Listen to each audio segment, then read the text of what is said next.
What's up guys, welcome to my channel. Today we are unboxing the iPhone 11 Pro in silver. This is the 64 gigs from T-Mobile. This is the box. Let's unbox this.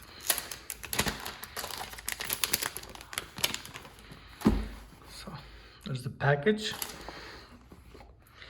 and here's the phone.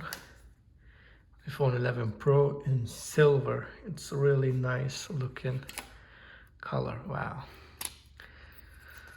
Let's take this off. Boom. iPhone 11 Pro in silver. Here's the bottom, the sides. We got designed by Apple in California, and some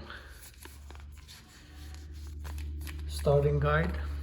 We got the fast charge, got the headphones, and we got the USB to USB Type C.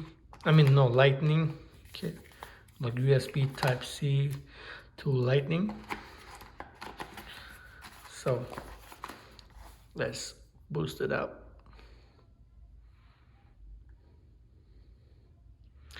So here's the Apple logo. I'm gonna cut it short because this is my brother's phone. So yeah, if you have any questions, leave it down below. I also have the iPhone 11 Pro Max in space gray and Note 10 Plus, and I recently got the Google Pixel 3, which I really like. So yeah, leave it down below, any comments. Thank you guys for watching. See you guys on the next one.